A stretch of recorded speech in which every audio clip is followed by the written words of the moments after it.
அரசனை வழி குடிமக்களை வழி, குடிமக்களை வழி அரசனை வழி, ரெண்டுமே கொலிக்கு தான், கோ இன்சிடென்ட் தான். இவங்க எல்லாம் ஓட்டு போட்டாங்கல்ல, அப்ப அப்படிப்பட்ட அமைச்சர்கள் தான் இருப்பாங்க, அப்படிப்பட்ட அரசாட்சி தான் உங்களுக்கு நடக்கும். திரும்ப தாவேக்கா சாடுறலாம் நினைக்காதீங்க, சாடித்தான் பேசுறேன்.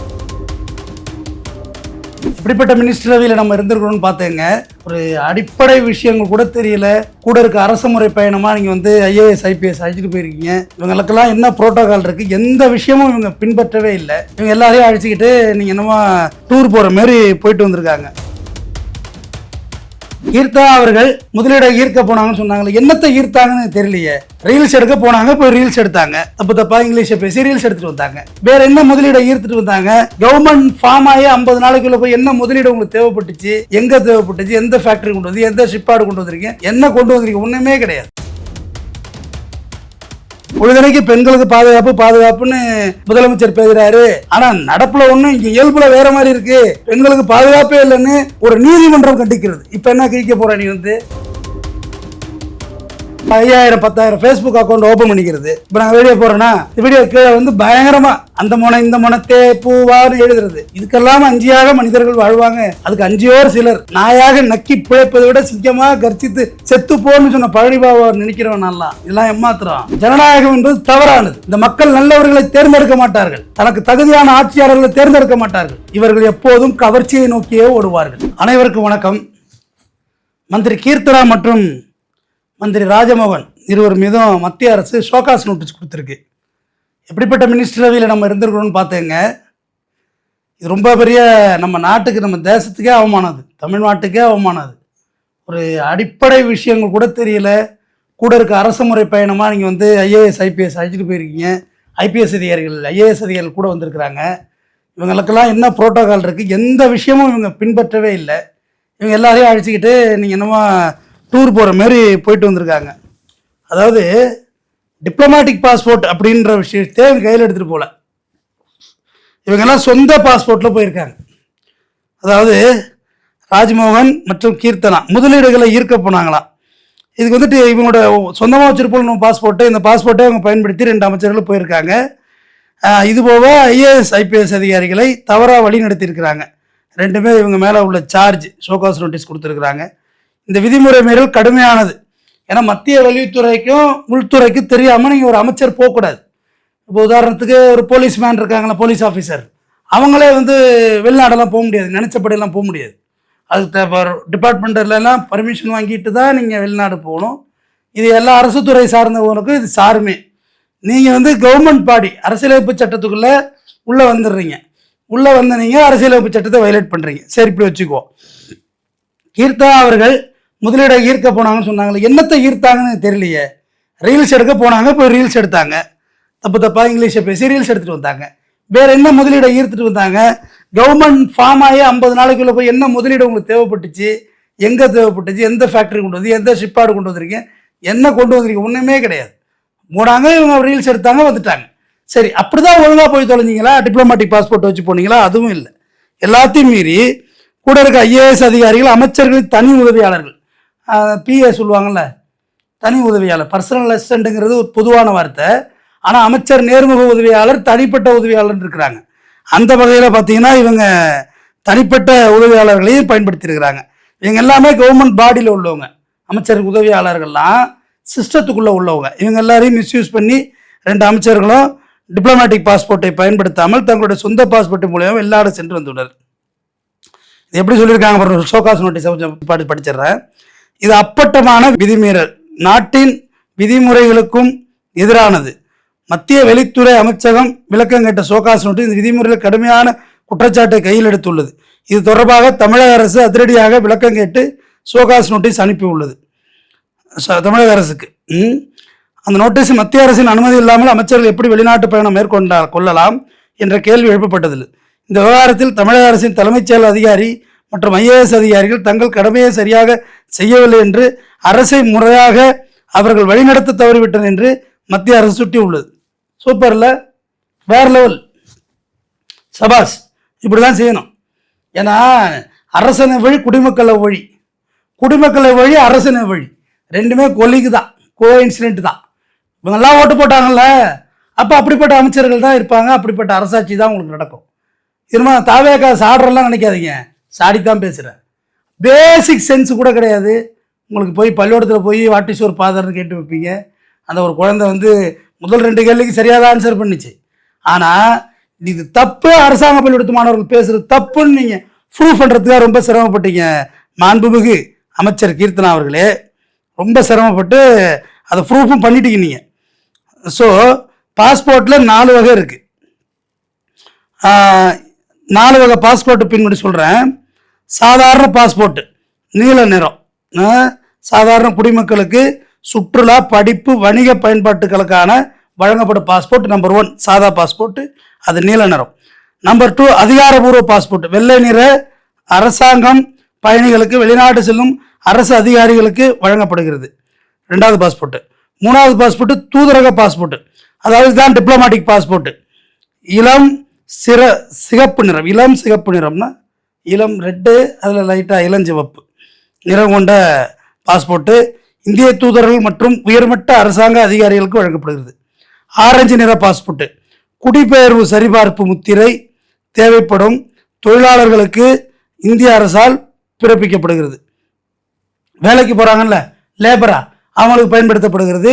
இதில் ECNR record, ECNR not record 2 இருக்கும்.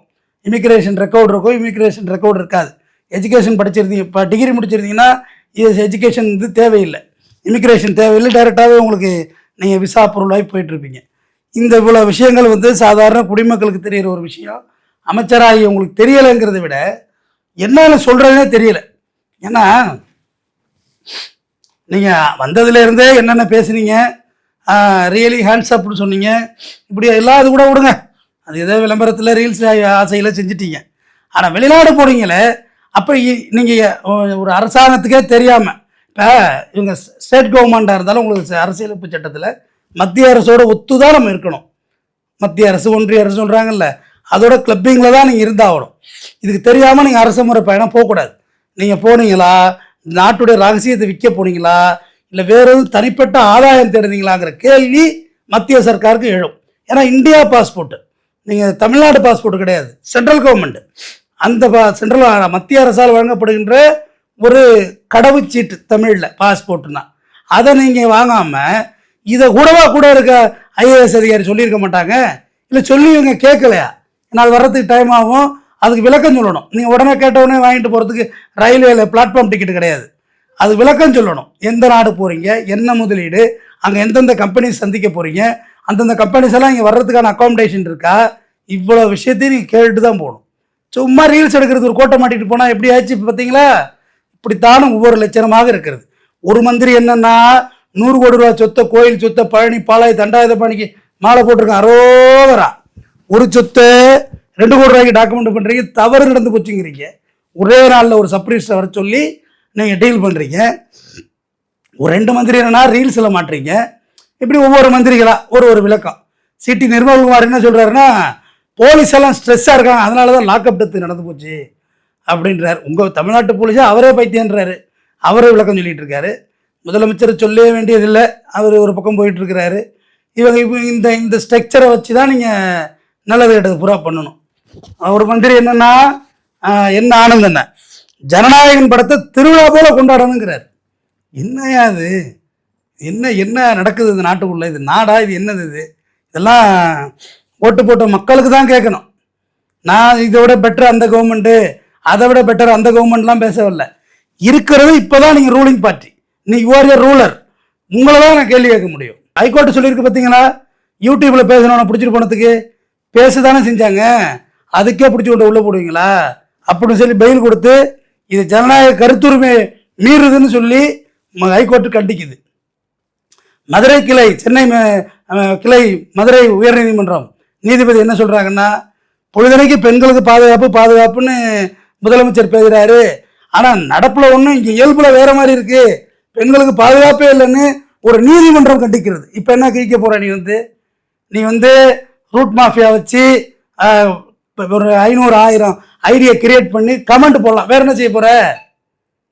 உன்னோட ரூட் மாஃபியா வேலை செஞ்சுக்கிட்டு தான் இருக்காங்க, அவங்க வீடியோலாம் வெளியாகிட்டு யார் வெளியிடுறா என்ன பண்ணுறா அப்படின்னு சொல்லி ஒரு 5000-10,000 ஃபேஸ்புக் அக்கௌண்ட் ஓப்பன் பண்ணிக்கிறது. இப்போ நாங்கள் வீடியோ போடுறோன்னா இந்த வீடியோ கீழே வந்து பயங்கரமாக அந்த முனை இந்த முனத்தே பூவான்னு எழுதுறது. இதுக்கெல்லாம் அஞ்சியாக மனிதர்கள் வாழ்வாங்க. அதுக்கு அஞ்சியோர் சிலர். நாயாக நக்கி பிழைப்பதை விட சிங்கமாக கர்ச்சித்து செத்துப்போன்னு சொன்ன பழனிபாபா நினைக்கிறவன் நல்லா. இதெல்லாம் ஏமாத்திரம். ஒரு கள்ளிச்செடியில் மலராக இருப்பதோட ரோஜா செடியில் முள்ளாக இருந்து செத்துப்போ அப்படின்னு பழனிபாபா சொல்லியிருக்காரு. அது உயர்வானதுன்னு சொல்லியிருக்காரு. அதனால் நீங்கள் இப்படிலாம் பண்ணாதீங்க. கொஞ்சமாவது பொறுப்புணர்வு உணர்ந்து ஐஏஎஸ் சொல்லியிருந்தாலும் இவங்க கேட்குற மனநிலையில் இருக்கிறாங்க. அங்கங்கே விசிட்டு போகக்கூடாதுன்ட்டாங்க. சரி, இதை விட ஒரு பெரிய கூத்து, மந்திரியோட அப்பா விசிட்டு போகிறாரு, பொதுமக்கள்லாம் தடுத்துணுன்னு ஓடி போகிறாங்க. இது இது இது இவ்வளோ ஒரு கோமாளி கூத்தை உலகம் பார்த்து கொண்டே இருக்கிறது. அடால்ஃப் ஹிட்லரை நான் ஏற்றுக்கொள்றது இல்லை, எனக்கு நிறைய முரண்பட்ட கருத்து இருக்குது. ஆனால் அவருடைய கருத்தோடு இதை முடிக்கிறேன்.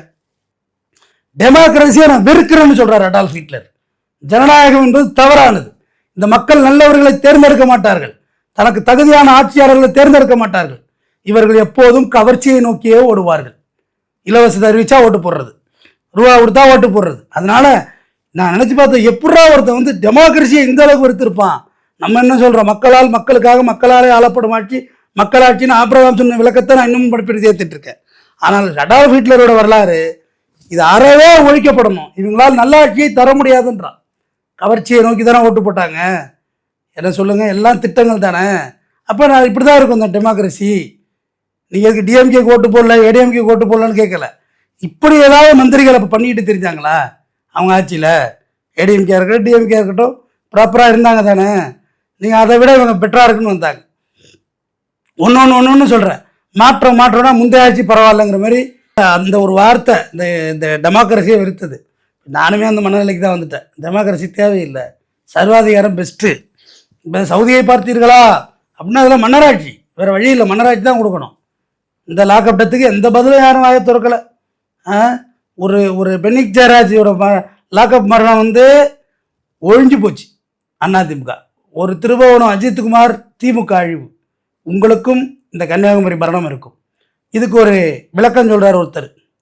அவர் பூண்டே பிரபல பத்திரிக்கையாளர். என்ன சொல்கிறாருன்னா, இப்படியெல்லாம் பேச அனுப்பிட்டீங்களே, பெனிக் ஜெயராஜ் மேட்டரில் அவர் மாட்டினார். நான் அது சத்தியம் தொலைக்காட்சி லைவில் பேசின விஷயங்கள். அது லாக்அப் டெத் தாங்க அப்படின்னு. அக்யூஸ்ட் அரெஸ்டில் இருந்து திருப்பி பெயிலில் வர்றான் இல்லையா, பிணையில் வெளியில் வர்ற வரைக்குமே அது ஜுடிஷியல் கஸ்டடி தான். 2 கஸ்டடி இருக்குது, ஒன்று இல்லீகல் கஸ்டடி, இன்னொன்று ஜுடிஷியல் கஸ்டடி. இல்லீகல் கஸ்டடிங்கிறது போலீஸாக தூக்கி ஒன்று திருப்பவன் அஜித் அடித்து கொண்டாங்கல்ல, அந்த மாதிரி கஸ்டடி. இன்னொரு கஸ்டடி என்னென்னு பார்த்தீங்கன்னா லீகல் கஸ்டடி.